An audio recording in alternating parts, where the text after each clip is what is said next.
Good evening, everybody. Thank you so much for making the time to attend this evening's webinar, and apologies for the late start in regards to this. So welcome, my name is Penny. I'm the coordinator of domestic and family violence programs at Nepean Blue Mountains Primary Health Network.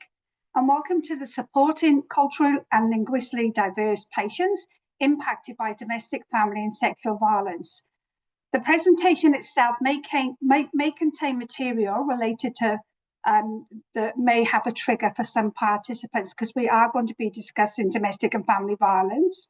So please take care of yourself while engaging in this session and step out if you need to.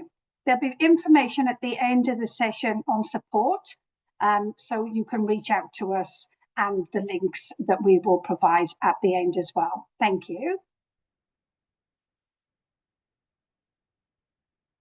So I do want to start off this beautiful November evening by acknowledging the traditional custodians of the land which we're all on today. We are spread right across New South Wales. So I'm in Penrith, Western Sydney, and we cover the whole of the Nepean Blue Mountains. And we have my colleagues from Hunter, New England and Central Coast and Central and Eastern Sydney. So we're spread right across this beautiful Aboriginal land that I am proud to call home. I do pay respects to elders past and present, and Aboriginal elders, and also I want to extend that to any Aboriginal people with us tonight for this session. Thanks, Angel. So just a little bit of housekeeping. This webinar will be recorded. Everybody is on mute and cameras off. So we are going to record this because we do want to spread this webinar to whomever couldn't make this for tonight as well. I also want to let everybody know we're going to be roughly running for about 90 minutes. So we'll be finished by 8 o'clock.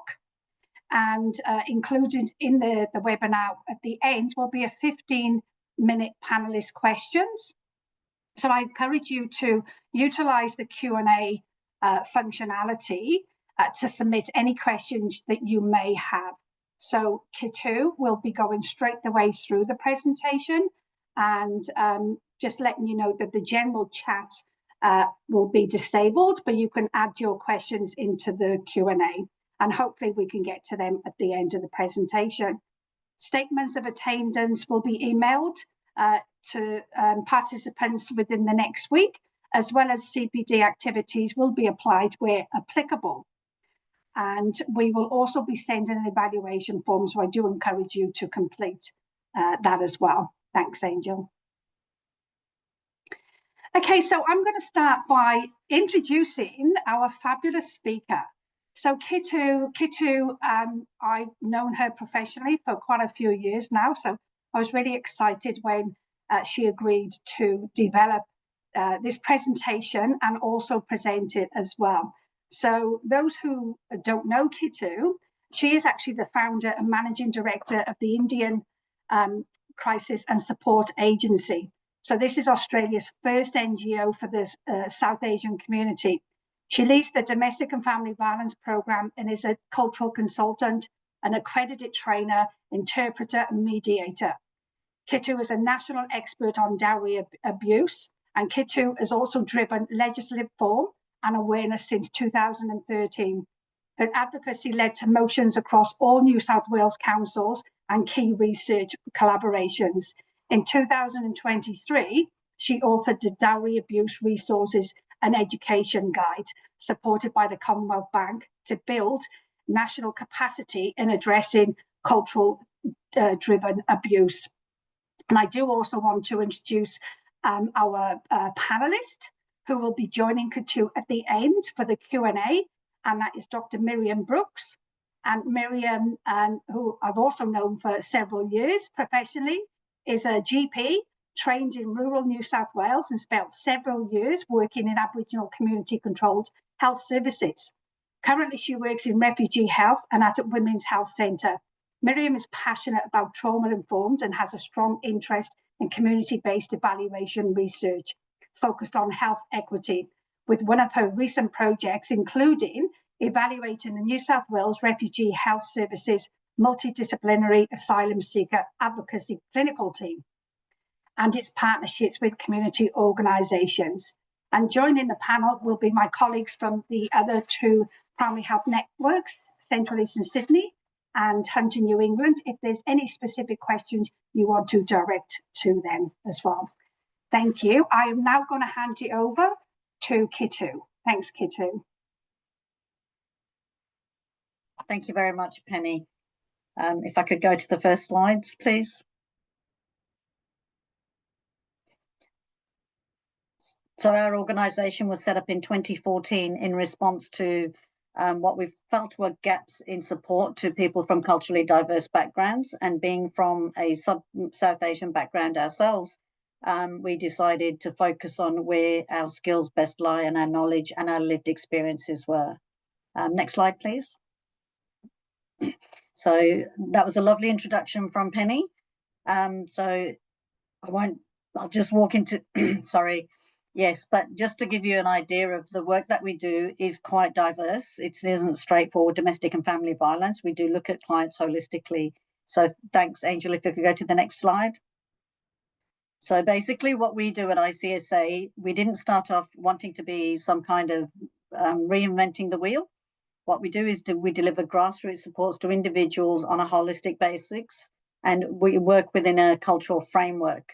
Our programs are separated up because we are an NGO and we have to do all of our compliances and we have to do evaluations, so we do break them down. But as you can see, we're not limited to women or children or just families. We work with men, offenders and victims, survivors of domestic and family violence as well. And then we use our knowledge that we build from grassroots support to build our programs, to develop bespoke programs that are tailored to the community. And then we use that expertise to develop capacity building. So some of what you're going to hear today is from that work and that knowledge that we've built over the last 12 or so years. If I could go to the next slide, please. So this session that we developed for you today, supporting culturally and linguistically diverse patients. So I wanted to make sure that you appreciated that while we do this work for South Asian communities, what we found over the years is that when it comes to issues and resolutions, the options in Australia are pretty much the same. It doesn't matter if you come from the Middle East or whether you come from India. However, but some of the cultural nuances can be very similar, and some of the barriers and the limitations to access can be the same. So how people respond when they're impacted by domestic and family violence services, when domestic family and sexual violence, and when they approach a service or, in your case, a practitioner. So next slide, please. Okay. What we will be covering today is I've based this workshop or webinar around a case study. So I think it's very easy to talk in hypotheticals of what you should do, what you should look for, and there will be a little bit of that, but we're going to talk around a case study with everything I cover. So we'll be looking at some of the signs that you might be able to recognize, ensuring that person is in a safe environment, and then how to ask and to respond to a patient who comes to you and starts to disclose. We're always concerned about safety. And while normally in domestic and family violence, we look at safety as a first option, we do a risk assessment and do look at safety. But in your case, we would assume that they are already in a safe environment, as in sitting in your office or in your clinics. And therefore, that immediate safety is already taken care of. And then it's about assessing their safety once they step out of your office. And then how can you offer further support and assistance and some follow-up? Many of this that you will hear me talk about, you're going to find that we have layers of complexity. There are multiple intersections, and then there are some underlying, or what we say, hidden issues, which may not come forth. So hopefully by the end of the webinar today, you'll have a better idea of the kind of things that you could look for when you're trying to support a patient. If I could go to the next slide, thank you. So I've based this on a very hypothetical and AI image-based case called Lalita. Lolita's case is a little bit of a lot of clients that we work with, and we put them together to make something that we can relate to in this webinar. So if we could go to the next study. So I'm going to first just read through what her situation is. So the situation is that Lolita is visiting her GP today, and she's complaining of an upset stomach. And she's saying that she's getting sudden headaches, which are unexplained. And this time she says that the stomach ache has been going on for 3 days consistently. It's nonstop. The headaches are something that she's been having for probably over a year, but it's not something that's getting better. The GP undertakes a medical examination, notes that she has lost weight since her last presentation, and her hair seems to be thinning. There doesn't appear to be any explanation for any of these symptoms. However, she is unwilling to have any detailed physical examination. Lolita is adamant that the GP should take at least some blood samples, as it may give answers. The GP is reluctant, but can see that she's really distressed, highly distressed, at the idea that they may not be necessary. There is an indication that she may even be scared. Do you go to the next slide, please? So Lolita's background is that she's a 35-year-old woman. She's been married for 8 years. She came to Australia on a partner or spouse visa, which means that her partner was already either a permanent resident or a citizen, and then went overseas, met, married, and then she has come on this visa. This is quite key because this means that she's on a temporary visa. She doesn't have permanent residency rights and a lot of eligibilities. So therefore, she's been heavily dependent on her husband. Whenever they come to the GP, they attend appointments together. So Lolita has been granted permanent residency 5 years ago. Now they have 2 children. The youngest started school a few months ago, and she recently started a part-time job in retail. Looking at her notes, the GP sees that Lolita was at the practice 3 days ago with her second child, and she said that the child had a stomach ache and was vomiting. The notes state that the child seemed to be in good health, and the GP couldn't find any symptoms. It was considered that perhaps the child had a virus or something, and which it may have cleared up. The GP can see from the notes that Lolita is a woman with 2 young children, and recalls around the time the first child was born and through the pregnancy, the husband Sunil was constantly by her side and attended all the appointments. But today he's not with her. Okay. Excuse me.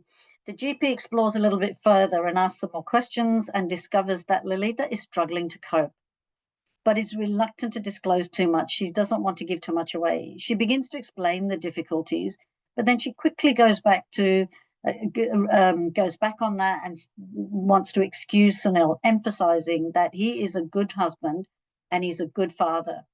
The problem really lies in herself, with herself. Lolita says that she cannot cope and is a constant disappointment for a man like Sunil, who is what she describes as a catch for a woman like her.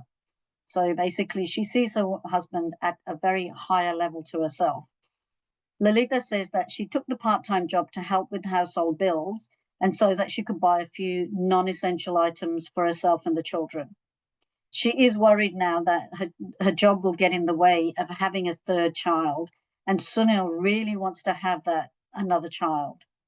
So that's Lolita's story. So first of all, what we're looking for is just signs. And this probably isn't different for anyone. We do first responder trainings for people in the community. And again, we talk about this because people will often not say something and wait to be asked. So that's why I'm calling examine the silence, because if you're told something and then someone stops, that may be the opening for you to ask a question. And we'll get into that a bit further.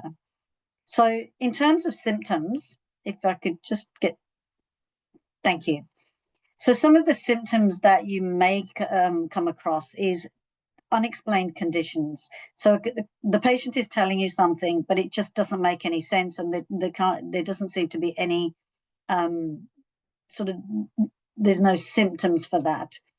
But then there are non-discernible symptoms. So having constant stomach aches, backaches, headaches, just saying that something feels wrong. I don't know what it is. I don't know how to explain it, that sort of thing. Then negative test results. These can be quite distressing for people sometimes, or sorry, they can be quite distressed over this because they expect to have something found. Sometimes people will say that they're adamant there is a condition, but they will want a further assistance or treatment to that. Then there may be an inconsistency between conditions and symptoms. So what some of these things are telling us is that a person is maybe looking for help. They are wanting more time with somebody. They are wanting to speak to someone. They may be looking for a safe space, but they need to have a reason to go to a GP. They cannot just turn up for no reason.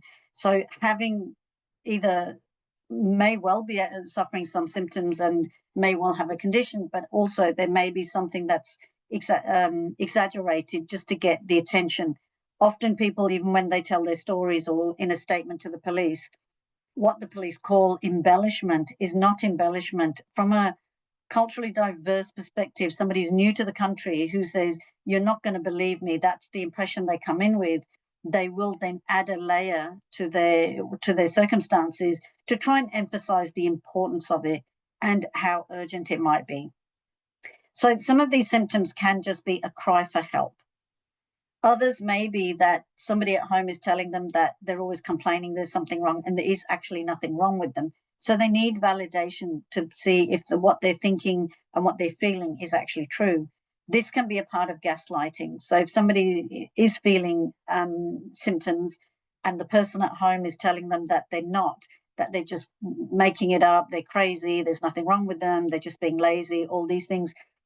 So needing that validation is part of their own self-worth as well, is that I'm not going crazy and I'm not imagining this stuff. And then there's another part of it where they're looking for the evidence for having failed their partner. So you see, I don't cook a good dinner because I'm not well enough. I can't stand up for long enough. I'm in pain. I didn't go to that party with you because I wasn't able to. It gives them a reason to give a reason for something that either they don't want to do, they're being forced to do, or something that they know that is going to trigger somebody into getting into an abusive state, or looking for a reason to escalate some kind of conflict or violence.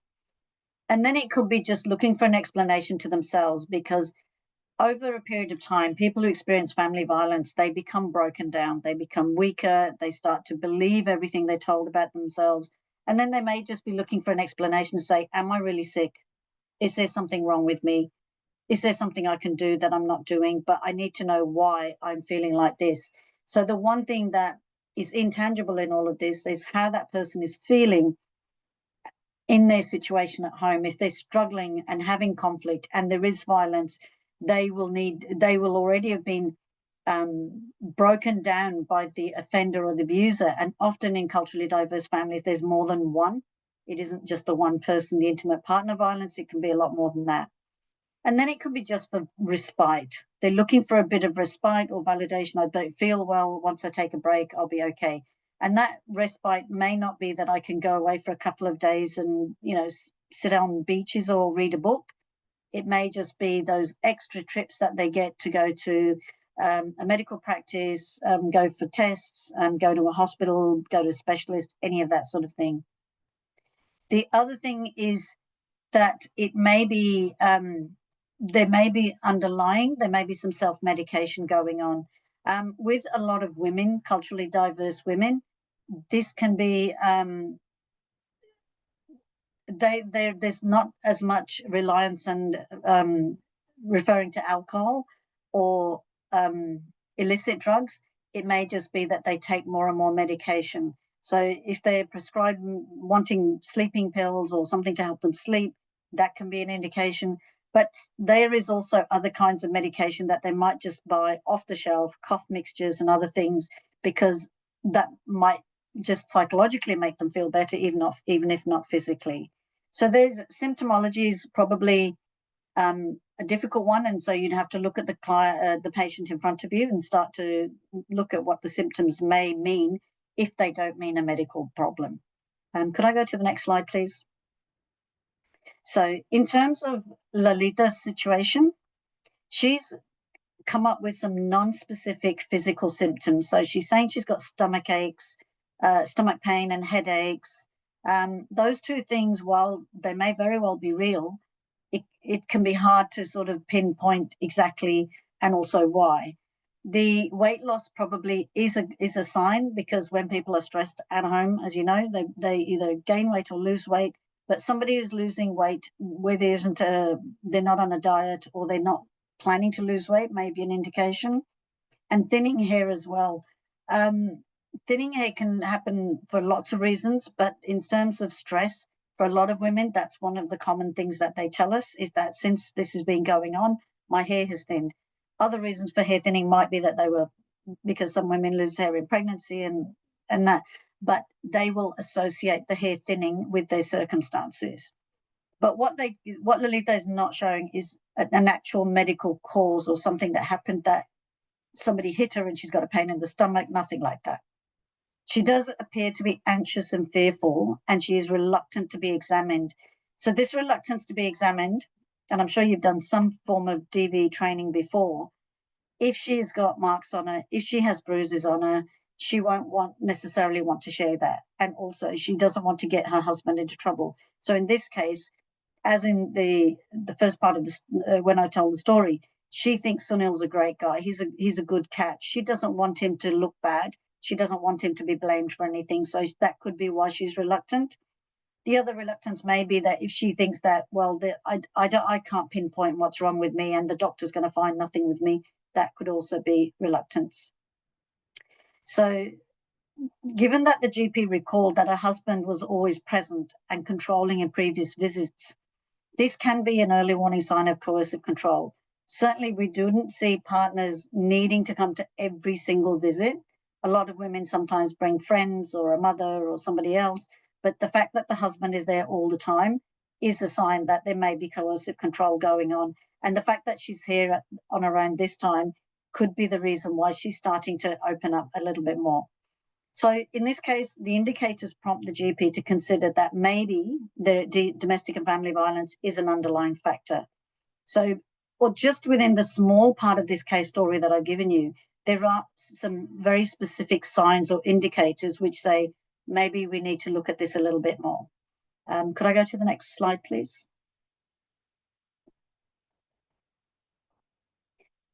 In terms of physical signs, marks being, there are so many, and I'm sure I don't need to tell all of you what the signs are. But in terms of some of the signs that you may look at, first of all, people who come in their cultural dress all the time. Now, I'm not saying that people don't want to come in their cultural dress, but if they are always in their cultural dress, this would be highly unusual for somebody who's now living in Australia. Some of the older women perhaps do. That's what they're used to, and they never really move into even a part Western dress. But most women that come to Australia, and after a while, they will don on tracky pants and long dresses and things like that. The other thing that can be too much makeup. Sometimes this is viewed as maybe they don't know how to apply makeup or they're new to it, but too much makeup could be just hiding bruises, marks, and other things. Additional clothing with cultural dress, particularly South Asian, where there are a lot of scarves and sari, ends of sari, which can be wrapped around, or hijabs. It's very easy to cover up marks around necks, around the face, over the head. So having too much clothing at a time when it's warm, because even if you are somebody who dresses very modestly and you're wearing a full clothing with full arms and a hijab, there is still a level of dress that you have for warmer weather versus colder weather. So that might be one of the physical signs as well. Again, with not trying to get their partners into trouble, often women won't go to a medical practitioner until their bruises have healed. They feel the shame of this, so they'll wait until they've healed up, so then they can say, oh, something happened, and they can excuse it.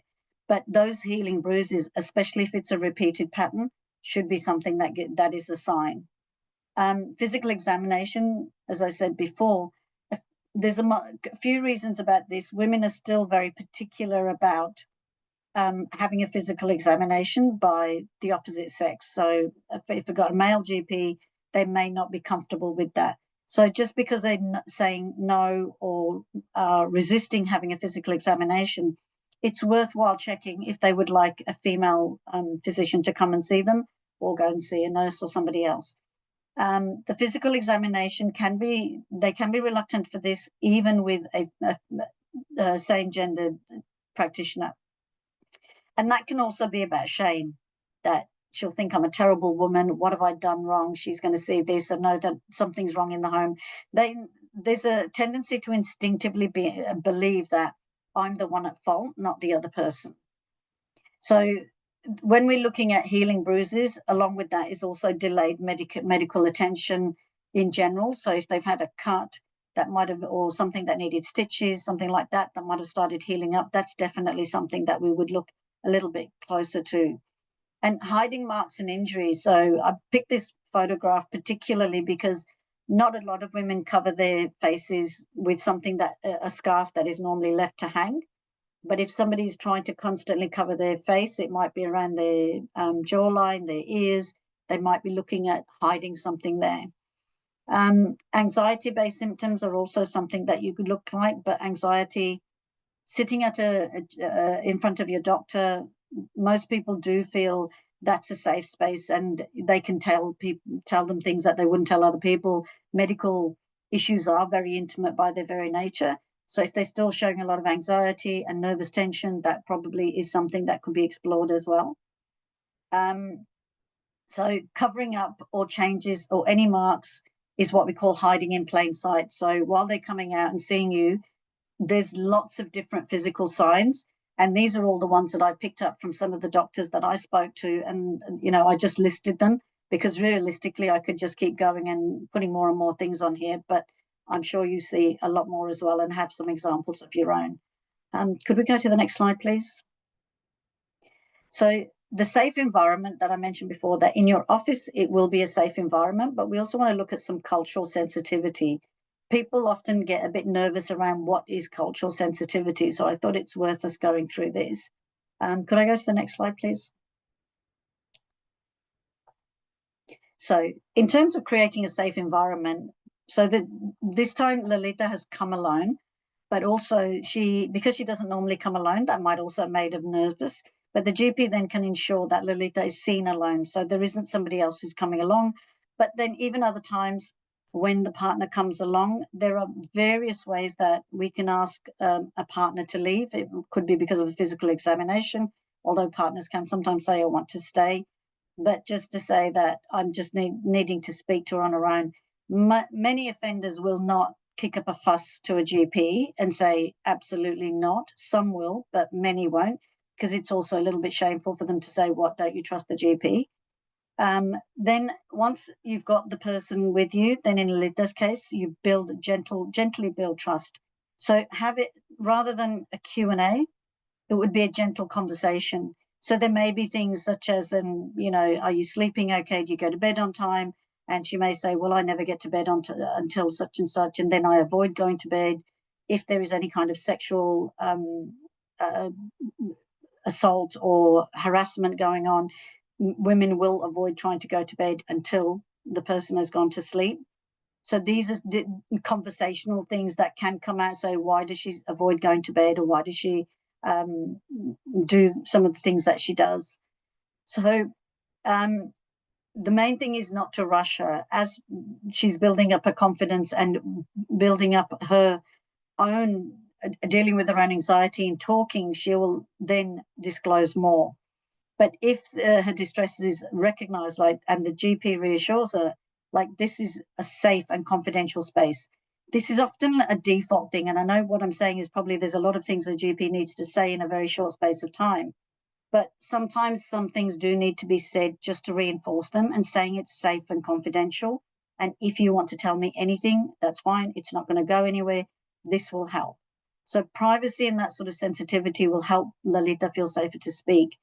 If the person is of a culture that you're not familiar with, again, do not be shy in asking questions. Sometimes it can be just an interest. So in your culture, what is done at the weekend, or do you go to a faith-based organization, a church, a mosque, or whatever. Just a few conversational things to help her to feel comfortable enough to start disclosing other things, because she's come to see you for a reason and she probably does want to tell you. So that gentle approach builds trust, and the trust then leads to more disclosure. But again, although we're looking at this case study, there may be a number of sessions before she actually comes to disclose fully. So if we could go to the next slide, please. So the next part is, how do we ask and respond? This is not so much, as I said, a Q&A. We are looking to explore and then analyze what the person is saying, but also how they're saying it. How are they coming across? Are they looking down? Are they looking directly at you? Are they looking away? Are they getting very nervous in trying to say something? Because many of the things that they may want to disclose, they may not have the words. They may not have the language. So I've already used one term today, coercive control, which is not used commonly in the community, and it's misused. So they may not know exactly how to tell you. So it's very important for us to ask the right questions. So if we go to the next slide, please.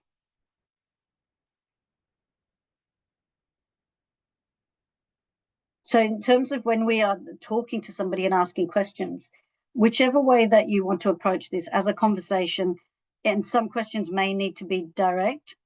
So once you ask the question, are they getting more jittery, more physically tense? A lot of people, most people who go experience some form of family violence will be in a higher state of nerves and distress. And when you ask the question, or when you approach the situation that they may want to disclose but are having difficulty disclosing, they may get more jittery and more physically tense, or they may just step back, lean back, that sort of thing. But then they may also say, every time you ask a question, I need to ask my partner. Everything is like, should you have a blood test? I need to ask my partner.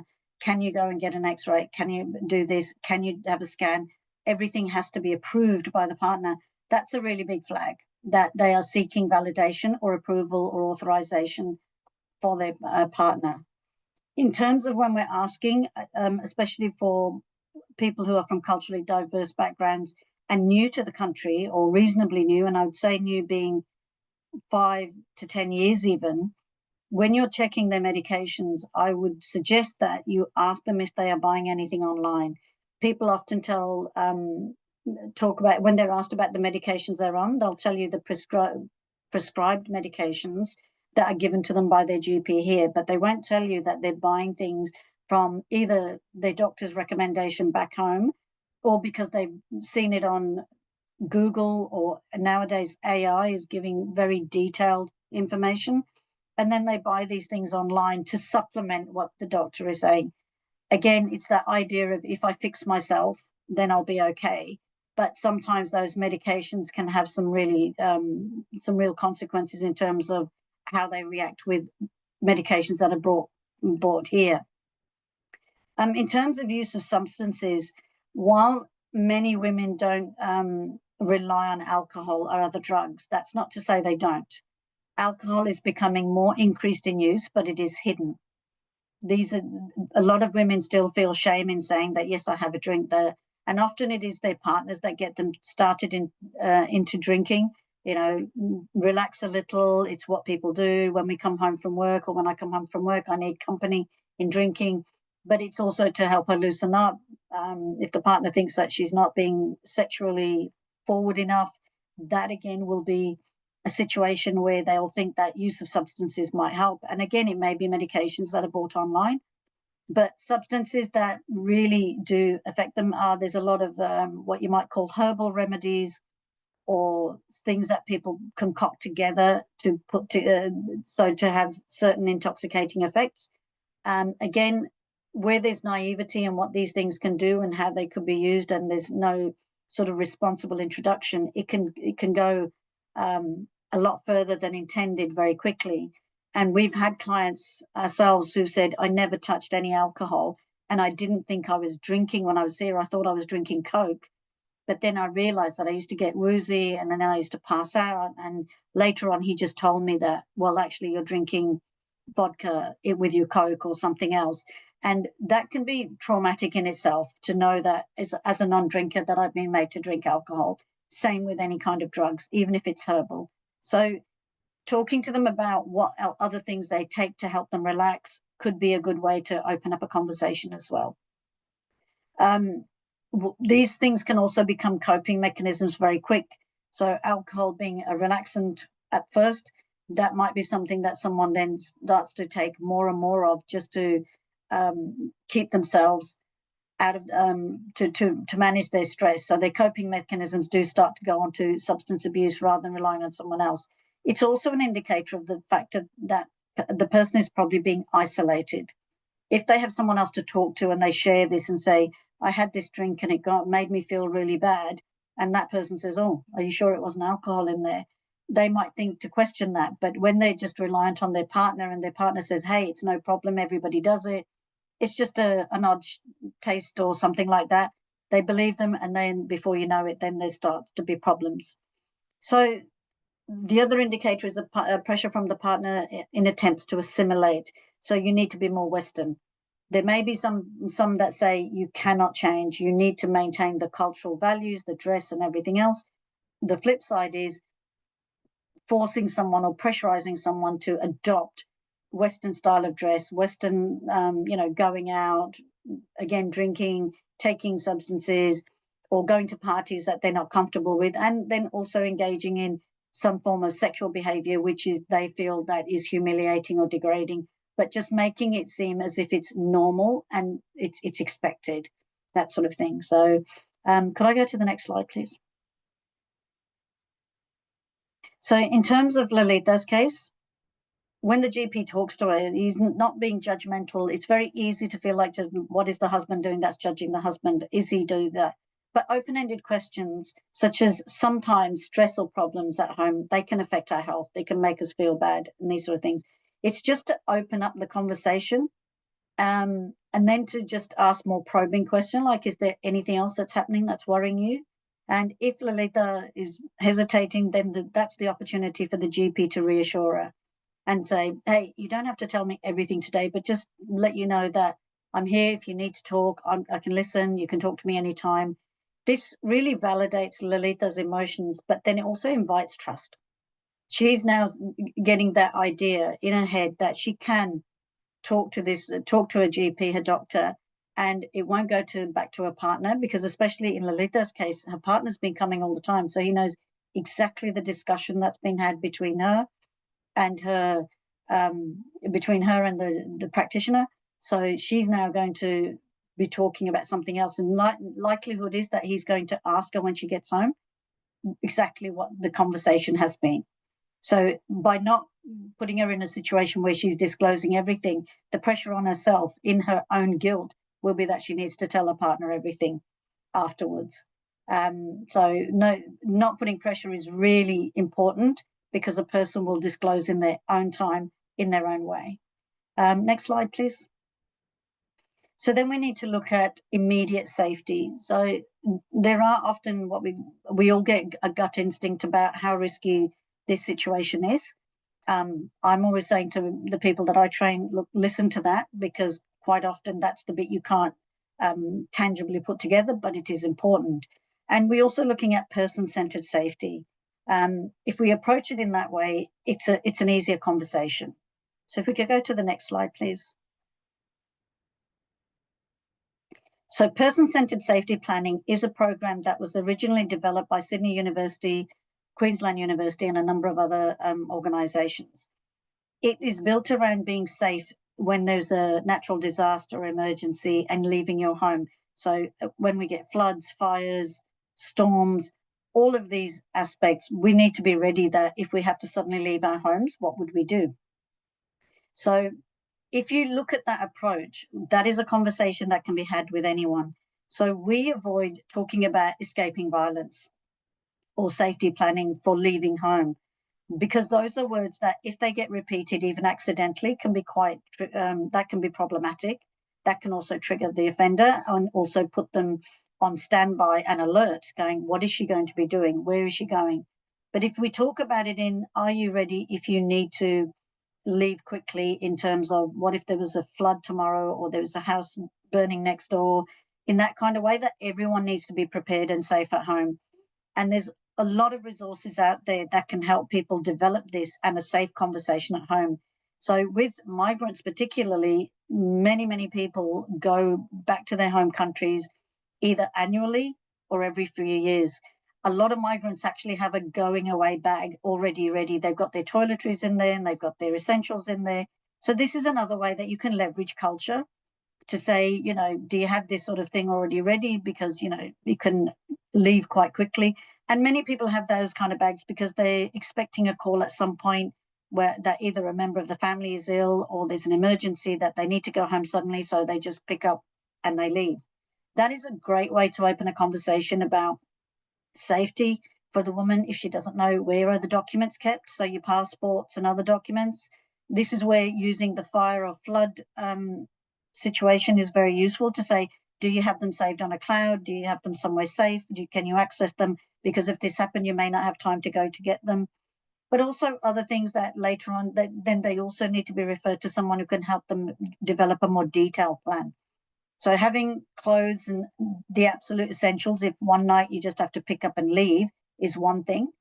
Some money being put somewhere is also another. But then if you then connect them with a service who can do a detailed plan in accordance with their own situation, then we can go into more detail about if there's children there, if you have to leave suddenly, 9 times out of 10, when you want to leave suddenly, that's when the child decides they're going to go to the toilet, they're suddenly not feeling well, or they're going to have a tantrum.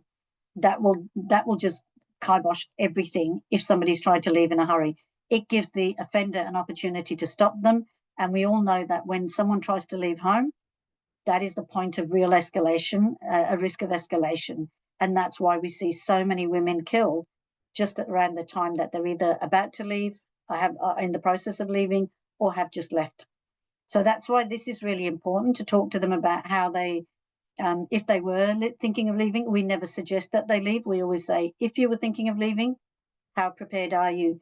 The one thing that we try not to do is to encourage people just to up and leave a little bit like when they get picked up by the police, because usually they're unprepared, unplanned, and it's those basic necessities that drag them back into the same home again. And what we want to help them do is that if they are leaving, that they have got enough, they're prepared enough and ready enough to manage their own needs when they leave. And they're not going to have to go immediately for that mobile charger or essential medication and all those sort of things. Okay, but each plan has to accommodate the individual circumstances. We can't, there are many service providers who will on their websites have a draft plan. And if that person is doing the safety planning with you, then it's worth you downloading and checking off that list. But if it is the person doing it themselves, we do not encourage them to take it home and do it anywhere where the offender can see what's going on, because they will become alert. If they're watching and controlling all the time, they will become alert, and then the control and the isolation will just escalate. Okay, could we go to the next slide, please? Angel, could I go to the next slide? Thank you. So in Lolita's case, this would be gently, and again, some questions you do have to kind of ask directly, otherwise you're not going to get a direct answer. It's, do you feel safe at home? But maybe add a few words. So do you feel safe at home when Sunil's there? Or do you feel safer when he's not there? And is there anything that about Sunil's behavior that you think, oh, I wish you would change, rather than say he's being abused, to say, what would you like changing? That could be the way that you can ask questions. Has anyone made you feel scared or stopped you from doing things that you want to do? But again, Lolita may be avoiding specifics at this point, but then is showing distress, because as those questions are being asked, they're flicking through her mind. It's like this reel is going in her mind. She knows that, yes, I know what you're asking me, and this is what's happening. But at what point does she actually disclose that is going to be really down to her and how comfortable she feels. And with some of our clients, it takes 3 to 4 meetings with them, and that's when they've been referred to us for domestic violence, for them to really start to disclose everything that's going on. But with these sort of questions, the GP can notice that possibly there's emotional or coercive abuse. And again, going back to the information that we were provided, she's very attuned to trying to keep Sunil happy, like even to the point of having a 3rd child, which the indications are that maybe she doesn't want. She's just started a job. and the other two are now in school, but Sunil wants that job. So is there that emotional or coercive abuse going on? And in this case, if she's being coerced into having a child, then possibly that would be then could be reproductive abuse. Many women wouldn't call that reproductive abuse because they say once you're pregnant, that's a child I'm always going to want and it need. I do not want to, and I don't want to taint it with the idea that I didn't want it. But now at this point, Lalita should know that with these questions, that there is somewhere that she can go to access help if she needs to, and somewhere that she can talk if she needs to. So but in terms of sending her home, if she's very distressed, that is the question to be asked is like, is going home making you feel scared? Do you think do you need help in going there? Do you want to talk to someone else as well, a specialist, a support worker? All of these questions. If she's incredibly distressed and doesn't want to go home, there is a possibility that then the conversation has to go to, should we call the police, and then take it from there. But again, asking the questions in response to her reactions is very key. Could I go to the next slide? Thank you. So then we go into how can we support her? So support, we hear the term victim survivors all the time, but realistically what we want to do is take somebody from that point of crisis in an abusive situation into a point that they've recovered and they are healing by themselves. So using terminology like the victim survivor, lived experience is all great when we are learning about this. But in terms of dealing with community and individuals, we suggest that we talk in a way that what do they see as recovery and healing? At what point? So there's many standard kind of approaches of when she's got her own job, she's financially independent, she's living in her own place. That might not be what she wants. She may not think that is healing. She may think that's the world of shame. So we have to go with what the client wants. We have to be client-led, or in your case, patient-led. Could we go to the next slide? Thank you. So the Sahara principle is something that we developed ourselves after a number of years of working with people, saying what are the principles about how do we help someone without becoming their savior. So the word Sahara, for anybody who's here today, may also know that in certain languages it's not the name of a desert, it does mean support. So it kind of fits in, and because we're South Asian and the word does work for us, it's not a bad way to look at things. But essentially what it means is that the S is for the science.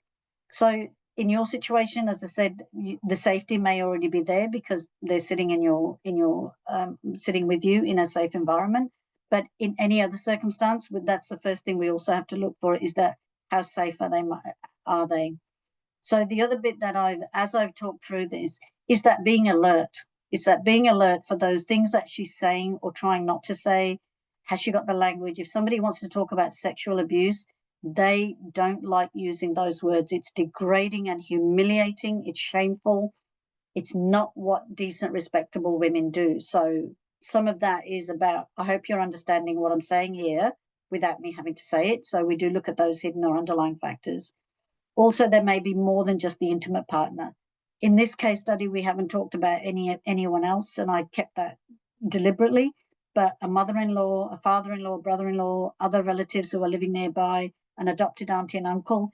Migrants in Australia often adopt friends as kind of family members, so they might treat them in the same way and give them the same level of respect as they might their own parents and aunts and uncles. So you need to be alert constantly when we're listening to people as to what they're saying and also what they're not saying. And the next thing is about helping them. We don't want people to become dependent, because if they come to you for everything, one, that's pretty much not practical for yourselves or anyone, but because so many women from culturally diverse backgrounds are dependent on their families, and then they immediately move into their husband's home or with his family, that building that responsibility for yourself and taking the lead on things and making decisions can be really overwhelming. I often liken it to the fact of when we first had the mobile phone plans and you just couldn't compare apples with apples. It was all just higgledy-piggledy. And when people are given all these options of what they can do now in this wonderful country, Australia, full of opportunities, it becomes overwhelming. But the idea is to help them to triage that kind of opportunities and their priorities. What do they need to do first? How are they going to do it? which bit can they do themselves? Where do they need the help? So clients that we have that have low literacy levels or cannot speak English, there's an extra level of support we will give them, but then we also want them to start building capacity themselves to take that over for themselves. But clients who can fill out their own forms and everything, we absolutely say, go here, look there. We guide them, we monitor, we review, they can come back and ask questions, and that's how we support them. So then assessing the immediate safety around them. So the first one is their safety. Currently, if they go home, is the partner going to be losing themselves and becoming violent? But then it's the immediate safety. So people often don't recognize that the people that they're talking within their circles, their relatives, their neighbors, the school, the other mums and dads at schools, that may be an avenue of control. That may be somewhere where the partner is getting information and keeping a monitoring and surveillance over the person. So this is another area where probably a good idea is to refer them to an agency where they can start to explore what their networks are like and whether they're safe networks or whether they're the lines of abuse. So people who are helping the partner go, she was at the shops today, I didn't think she was supposed to be at the shops, she was late picking the kids up, all of those things. That feedback mechanism happens in many, many cultures. It can happen even for any culture, just because people happen to mention naively, oh, why wasn't she at school today? I didn't see her there. That can be just a trigger for the offender. Then there's the referrals. We get to the point where whatever you can do and suggest is fine, but then we'd connect them to specialists. So in your case, it may be a domestic and family violence service. If they're not ready for that, they might want to deal with a specific matter. Could be legal, like getting a parenting order. It could be just directly to legal aid or one of those. But I think Penny is going to talk to you a little bit more about that because you have a linker network. So I'm not going to go into too much. But then there's the aftercare. A lot of people deal with the crisis. They'll keep coming to practitioners, whether it's GPs or other support workers, when they're in the crisis and they're trying to deal with things, but they forget that afterwards they also need support. So whether that's counselling, ongoing check-ins, whatever that may be, to get adjusted to a new situation. Once a report to the police has been made or somebody's stepped out the home, the dynamics change and it never goes back to what you might say normal, which is what it was before. There will be a new normal, a new way of working at things, other risks, and maybe some degree of better safety, hopefully. So this is the model that we use to help our clients. Just bearing in mind that we do have those cultural nuances. We don't want to build a dependency. A lot of people see independence as, I'm telling you what I want, now you go and do it. And it happens all the time. A lot of the service providers we train will come back and say, that's what I'm getting now. So that's just a little bit of a hint for you when you're getting disclosures from your patients. Could we move to the next slide, please? So in terms of Lolita's case, the GP will document objectively. So noting physical and emotional presentation, any reluctance for examination, any history of controlling partner behavior. Now, that may be that, partner is always there, but isn't on this occasion. We as well also try to document everything without any judgment. Sometimes what a person will tell you is kind of inexplicable and you're trying to work it out. How does this happen? But that can be, that's just something that we have to try and factually document. You can, at this point, the GP can provide a discrete referral card. So there are multiple resources available that can be handed to a client when they're present in front of you, or it can be tucked away into an appointment or something like that. And of course, there are a lot of things online now, but again, be very careful about what sort of resources are given to a patient, because if they take it home and the offender sees it, that's also can be a trigger and also a warning to him that maybe she's trying to do something. People who engage in coercive control and isolating their partners generally have a very good idea of exactly what they're doing, where they're doing, and if that pattern changes from what they dictate, then they know that maybe this person is starting to come out of my control, and they will then ramp up their behavior to try and bring that person back into control. So just the next part, please. So a follow-up appointment is something that I would recommend, and I do understand the constraints that everybody has, but just in terms of a reason for her to come back, and then either she's going to disclose further, or she's going to have thought about what you said and she'll come back with questions. She may not come back to disclose, and it's not unusual for a lot of women to say, my friend is going through this, what should she do? Do not assume she's talking about a friend. You're here to see her and help her. That is how a lot of women ask questions about their own circumstances, so that they can get the information they need, but they don't need to say, it's me or my husband. There's no shame in that. But a follow-up appointment just to see how she is. If she does need to go for any kind of checkup or an additional test or something, follow up through that as well, just to see her again, see how she is, and any changes that are going on. Is she still losing weight? Is she looking, her skin is looking pallid? She's not dressing properly. Is she showering? All of those obvious signs, which I'm preaching to the converted really here, but I thought I'd mention it anyway. So, okay, next one, please. Next slide. So in terms of the follow-up, this is just adding to the case study, is Lalita returns a week later and she's by herself this time. She's appearing calmer and she says that she feels less scared. So the GP then listens to her, offers her to still connect her with a specialist DV support service.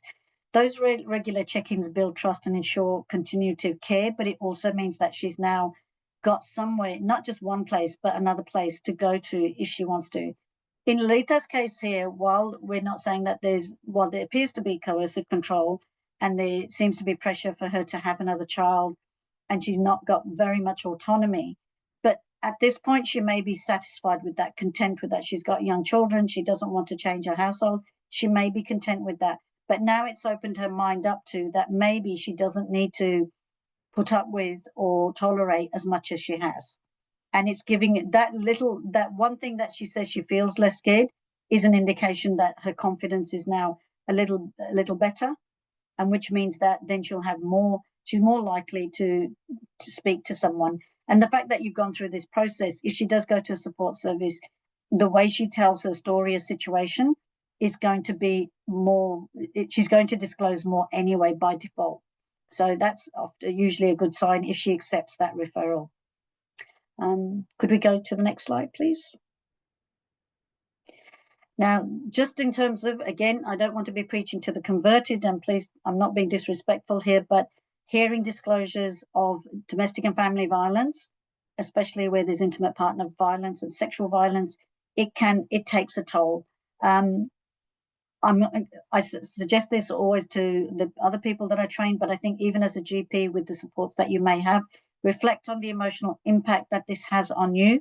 DV is very, very prominent in everyone's family. Everybody knows. It's probably not 2 steps away that you know someone who's experiencing it, or it's happening in your family, or how people deal with it is fine, but listening to somebody's story can often trigger back into something that happens in our own lives as well. So really reflect on that emotional impact that it might have. Something to discuss during peer supervision, I would say, is just to sort of, and also for debrief, keeping it within and thinking about it. It might pop up in your head at different times, is not doing anyone any good, especially not yourself. And also recognize the importance of professional support in managing DV cases. So this webinar, along with the others I'm sure that you're doing about domestic and family violence, is not going to cover everything. It is just a little bit of a window of opportunity of how you may get culturally diverse patients to disclose a little bit more so that you can help them connect with the right kind of services and supports. We're not asking you to do our job. What we're saying is that we're trying to make your job a little bit easier. So next slide, please. So the key takeaways from what we've talked about today is speaking with compassion, being aware of what they're talking about, and gently inquiring. Probing is probably a good word, but gently inquiring and not sort of going directly into, does he hit you? Does he do this? Does he throw things around? Those are not questions that, while they may be answered as possibly yes or no, they're not open questions, and also it might scare the person as well. They're already scared of the offender. We don't want them becoming scared of you either. So this way you will uncover hidden abuse or violence, and there'll be no confrontation. So that person feels like they're in a safe space to talk to you. Being trauma informed and culturally sensitive, it builds trust, and it does open the pathway to safety and recovery. In our clients, we don't work out their recovery pathway. The clients work that out themselves while we give them options. And yes, sometimes clients will ask to do things that are completely, let's say, unfeasible. I'm going to do a PhD, but I haven't got my, high school certificate. Those things do happen, but you still have to be sensitive in terms of helping them say, okay, how are you going to get there? What do we need to do today? It's that whole triage process that we do, and helping them work out their own priorities and understanding that where they're coming from and the pathway that they've come already is going to inform their behavior.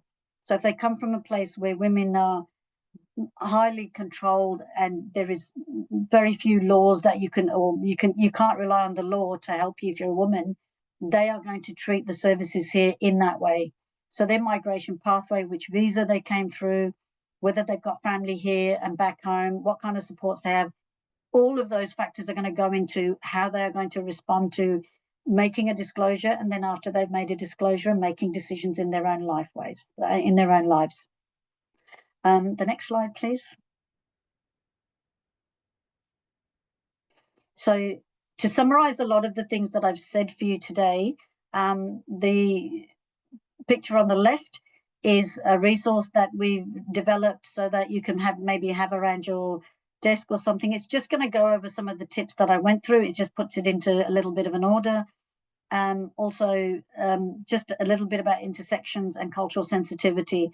Obviously, this is not an in-depth training manual or anything like that, but it is just a little bit of a reminder of some of the tips that you might use. The other side is the services we provide, so that you can see that if it's something that we could help with, it might mean somewhere to refer, but it may be the sort of service that you go, okay, this is a service they provide, but it's somebody else nearer to you that you need to go and find who does that same thing near you. So that's a toolkit that you'll be sent afterwards when the webinar's concluded. Next slide, please. And that's my cue to hand over to Penny, who will now go through the remainder of the webinar. Over to you, Pen. Beautiful. Thank you so much, Kitu. Now, while you're all digesting all that really solid and incredibly important information, I'll just give you a minute just to take a deep breath, and we're just working out if there's anyone that wants to ask any questions in the Q&A. That'd be really great to formulate those questions and pop them in now. And I'm just going to spend the next few minutes just talking about the primary health networks, and then we're going to close on the panel, which hopefully can answer some of those questions that we have. So for those who don't know, the primary health networks are not-for-profit organisations, and we cover the whole breadth of Australia. There's 31 PHNs in the country, and there's 3 that's collaborated for this particular presentation. We work incredibly closely with primary care, so general practices, allied health, pharmacists, so the whole gamut. And the reason why we were so, looking forward and excited about this presentation is something that's been talked about and asked when we go to a lot of practices for GPs, nurses, and admin staff wanting more information on the prevalence of domestic violence, in particular with those from cultural and linguistic diverse backgrounds. So the primary health networks, basically, as I mentioned, we're funded Commonwealth. So at the moment, we have 3 sort of different funding streams for programs, and there's approximately half of the PHNs in the country that's rolling out these services. So we have the support and recovery, which provides long-term trauma It's a whole family response dedicated to providing evidence-based therapy for people who've experienced domestic family and sexual violence. So it's a really long-term support for those impacted by DFSV. We also have the outreach healthcare funding, and that there's sort of different models that's being delivered at the moment, but predominantly it's where primary care, so maybe a GP, a nurse, are embedded in a women's refuge where they sort of see the women and children that access those services as well. And then the third funding stream is the domestic family sexual violence and the child sexual abuse, which I'm going to talk a little bit more on in the next slide. Thanks, Angel. So as Kitu mentioned, thank you, Kitu, we've been funded, and my colleagues in the other two regions, to provide this program. And for those who don't know, the crux of it is that we support primary care and we provide them with training and resources to better inform and educate them, to build confidence, to recognise the signs of domestic violence, sexual violence and child sexual abuse, and to ask the question.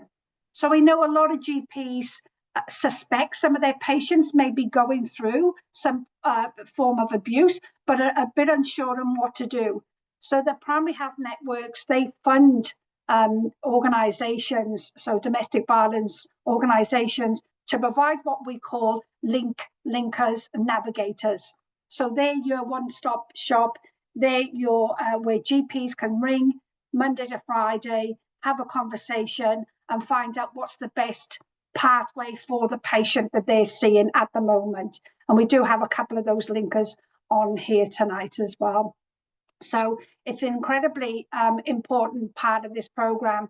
So there's 11 PHNs in the country that's actually funded for that stream. And there's, as I said, there's many different models, but basically the crux of it is to support primary care to be able to confidently ask the question and make those referrals, because we do know that a lot of the DV services are so incredibly busy and under-resourced. So when a person goes to their GP, then they feel safe that they can ask the question. So this program really sort of highlights that aspect as well. So I do also want to acknowledge that primary care are incredibly busy. And so this way, they phone a friend in regards to the linker is for them to be able to direct those questions and referrals and not being able to be on hold for a long time as well. Thank you, Angel. Okay, so what I'm just going to sort of end it now with my part so we can do some questions. But if you did want to know more about the programs that I just briefly talked about there, you can scan the QR codes for the respective primary health networks and get more information, or you can reach out to me when we send the certificates next week. My contact details will be there, and we can give you more information if you want anything in particular as well. Thanks, Angel. Okay, so now I'm going to invite back Itu and also Dr. Miriam Brooks to answer some questions. So I've got a few here that I've already had sort of sent in to me. And if there's any more on the chat, we can get to them as well. And if there's any questions, I might have one or two as well for our colleagues at the primary health networks. So let's begin. Okay, Kitu, thank you. Thank you so much for your wonderful presentation. I can hear the passion in your voice when you're presenting this, and I know you do lots of training, so thank you for your time. Thank you. So, look, you probably already covered this, but I suppose as a bit of a synopsis, because we didn't let you have a bit of a break in between, which I know you're used to. So, what do you think are some of the cultural appropriate screening tools or approaches for DFV? Have you got any recommendations for that? Look, I'm always a little bit reluctant to say use this, this, and this, because when we're talking about cultures, there's such diversity that one thing doesn't work for everyone. So whereas some women may feel very comfortable talking about things, the common thing that I will say is that people do not have the language to disclose. It's very easy for us to say, when people disclose, this is what they're going to say, that's how they're going to approach it. It is, if you don't have the words, as an interpreter, I know that I go to many places and I have to say, can you explain that word? Because there isn't an equivalent word. So even the word anxiety, there's, in the language that I interpret in, that you get 10 different responses. So I think in terms of screening for DV is that sort of looking out for the flags and then exploring. There are some questions about safety that you could have as, as a standard. But one of the things that I know is that women who tell me when they go to hospital and they've got that standard questionnaire that is almost like for everyone now, is there anything at home? Has this happened? They tell me frankly they lie, because that is a very confronting way of being asked something that is so personal and so intimate, and it's the shame of yourself and your family involved here, that they will lie, even when, especially when he's an abuser. So I think you have to take an approach where, and again, depending on where you are, you'll have more of one culture than the other. That's where some of the other work that we do as cultural consultants or multicultural auditors, we go to services and say, this is the approach we think you should follow. Because if you've got a high South Asian population, but your screening tool is for a Chinese community, it's not going to be effective. And that's why I'm very reluctant to say, here's a screening tool that I think you'll do okay with, because clients disclose in their own time, in their own way. And if you are looking for cultural nuances, if you had said to me, I've got an Indian population, I will probably give you a bit of a list. But if that list does not go for everyone. And again, the client's journey, the person's journey is very important. People don't acculturate into Australia overnight. For some people, they never fully acculturate, and some people acculturate very quickly. So they adopt Australian ways and ideas and opportunities really, really quickly. But other people are like, no, it's not my culture, so I can't talk about this. So it is going to be, and that's why it's got to be localized. So if you're sitting in Harris Park, very different to if you're sitting in Lakemba. And if you're sitting out at Wagga, wherever, it's got to be related to the community that is growing around you. That makes perfect sense. Thank you so much, Kitu. And Miriam, good evening. I just wanted to ask you a question in regards to, from a GP's perspective, what would you advise a GP who suspects one of their patients may be impacted by domestic and family violence, but is unsure how to proceed with that, what to do next? Yeah, I mean, I think all those things that Kitu explained so beautifully about building relationship and trust, and offering follow-up, and other opportunities for engagement, like just checking your blood pressure again, or having another chat, or seeing how the kids are, or some kinds of reasons to maintain a continued relationship, and just planting that seed of, if ever you would like to talk, please feel safe here, and that this is a confidential environment, as Kitu said.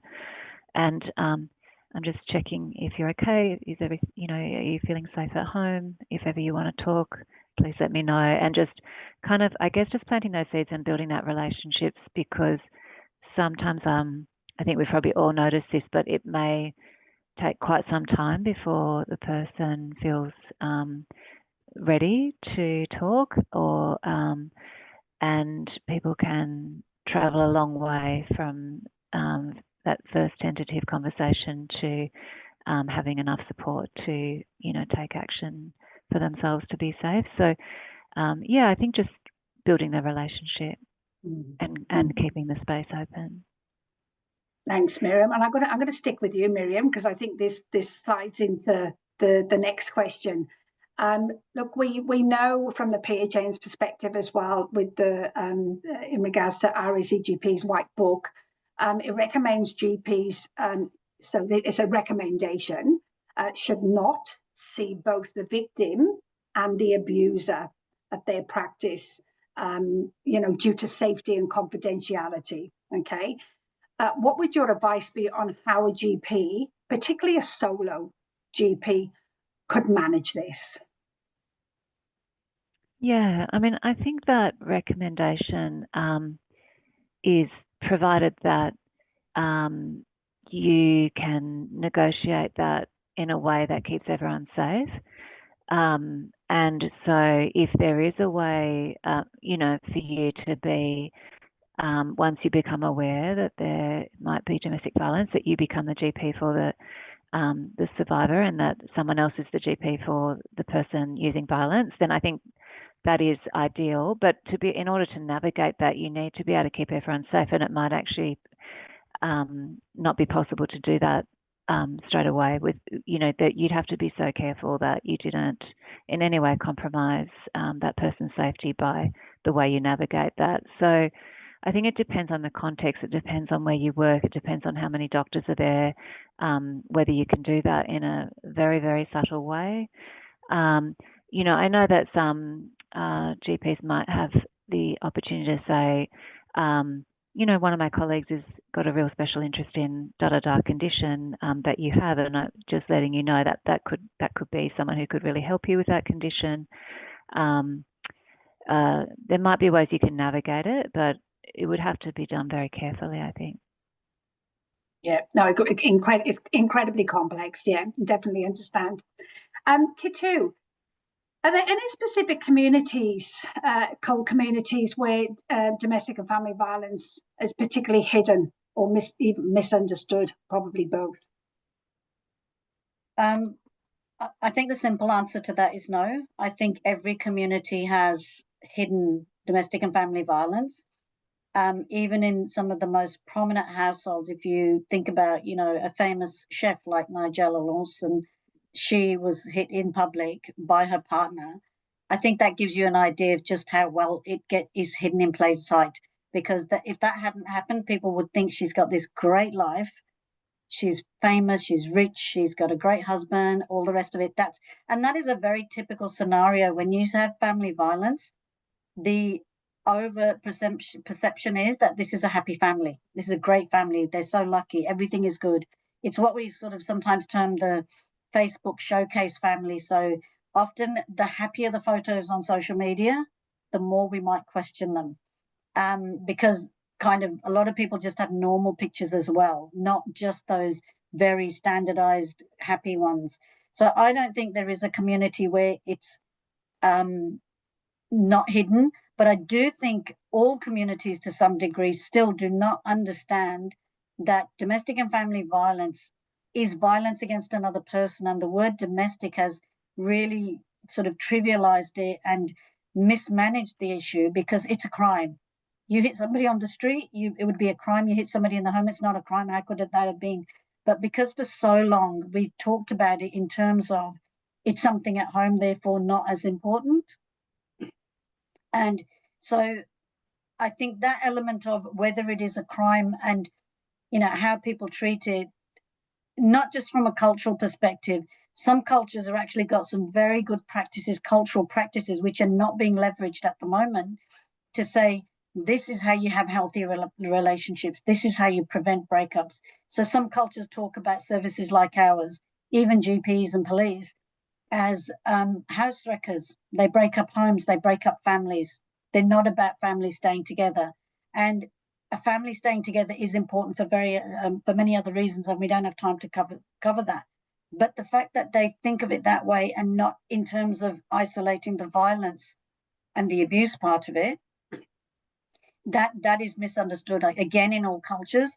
But in certain more patriarchal cultures, then perhaps that is a little bit higher. But really it is down to the individual. Once people arrive in Australia, if they culturate, if they open their eyes and ears and read things and watch things on screens, they become aware of things very quickly. But how much can you act on it is going to depend on the individual circumstances, and like many of those things that Dr. Miriam said, that there's so many factors involved in it that we can't keep using cultures to say this culture doesn't like this and that culture does, because everyone has got layers. One family can have two children that are married in two other families, and their circumstances will be entirely different, even though they come from the same family originally. So I don't like to encourage that we're going to pigeonhole and catalogue cultures and issues and how we deal with them, because it stops us thinking openly. And sometimes a simple question the disclosure will explode. You don't need a screening tool. So that's where, we have to be careful that we don't stereotype people in terms of, is it a cultural thing? Because like I said, when you've got a famous actress that can get it, anybody. We've seen, other famous people go to court, and, people have distress and, disputes in the home. And again, some cultures, what is called a dispute and what is domestic violence, it's now getting confused. Everyone's going to at some point disagree, but let's not call the police the first time you disagree, because that's not helpful either. But what I can say is that if we don't handle this carefully and the police come in and they do their job, yes, we have to respect that, but their job also means that it creates a whole lot of problems for the person who's experienced the violence. And that might be in practical terms, like nowhere to live, haven't got a car, how do I get the kids to school, to the fact of they've never been by themselves and they never wanted their partner to disappear. Now they're looking at criminal charges. That's a cost. Lots of new migrants are under financial distress anyway. So all of these things do not help the family. It doesn't necessarily take away the abuse or the abuser being abusive. It may actually just exacerbate the situation and also push it further to be hidden. I totally agree, and I think that's a really important point as well, that we know, across the board, women are very reluctant to call police, legal, etc., because of everything that you just said there. So irrespective of the cultural background, we see that a lot, especially here. That's why sort of training GPs to sort of be really aware of those signs, to ask those questions, and then hold that information for the time being until the next visit, etc., is so important.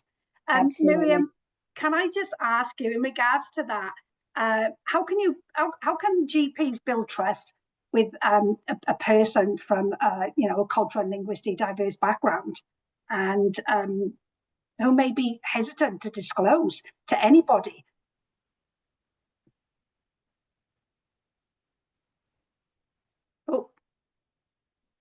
Oh, I think we've lost Miriam. I think she was having some bad connection there. I don't know, Kitu, did you have anything to jump in for that one about building trust? From your perspective, how could a GP build some trust with a patient? I think it's like in many situations, opening a conversation. If you dive into let's get on with what's wrong and let's write a prescription kind of approach, bedside manner, if you like, not great, but open with a conversation. What's been happening this week? Where have you been? Did you park? Is it raining? Just that immediate sort of like neutral conversation about nothing matters, not your health, not anything. It's just, is it raining?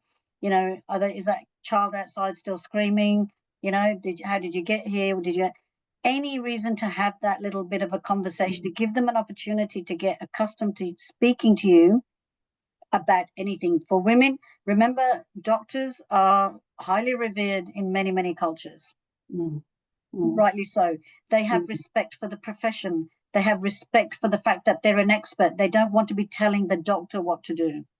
Yeah. So it is up to the person who, it's a power imbalance for everyone who helps someone, but how you keep that power not to take over the session and to allow that person to talk freely has to be on a one-on-one. We're just having a chat now, like what sort of coffee do you like, all that sort of thing.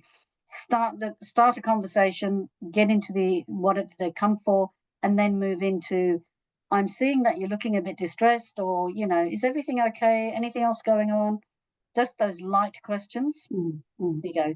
I think Dr. Miriam Brooks is back. So, Yeah, I think yeah, she's just sorry. I think her internet is pretty bad. So look, So we sorry. are coming to the end of the presentation. Penny, Miriam, may I I don't know, just mention did you want to interpreters? add? Sorry. Did you? I'm so Yeah. sorry about my internet. I just want to mention interpreters. I think that is one of the ways that we build safety and trust is showing care and respect for the preferred language of the client, and requesting a female interpreter if that's the client's preference, and if requesting the same interpreter if they have building a nice relationship of trust with that interpreter. They're an important part of the therapeutic team, and so you can request the same interpreter, building that sense of safety and trust. And just clients often do know already, but just letting them know that the medically trained interpreters have a strict code of confidentiality as well as accuracy and empathy. And you can, if you think it's a very small community and the client feels uncomfortable, even though they understand confidentiality, but they feel uncomfortable about their privacy, you can request an interstate interpreter through the interpreter service. And you can offer telephone instead of video or instead of in person, so that adds a bit more privacy. And just if that, sometimes the client will say, can you not mention my name when the interpreter is translating? So there's lots of different ways that we can try and work sensitively in a way that helps the patient really feel comfortable in their mother language, and also that is, trauma sensitive and building safe relationships. Thank you. Great. That's awesome. That is a great way to end this webinar on. So for any primary care people on this session tonight, and you want to learn more about the program and how the primary health networks can support you, please reach out. As I mentioned, we'll send some information in regards to where you can get in contact and what the fabulous navigator and linkers can do in your areas as well. So this is being recorded. This will go live on our websites. And thank you, everybody. Have a great rest of the evening and have a wonderful weekend. And thank you so much. Take care, everybody. Good night. Good night. Good night. Thank you. Thank you. Thank you.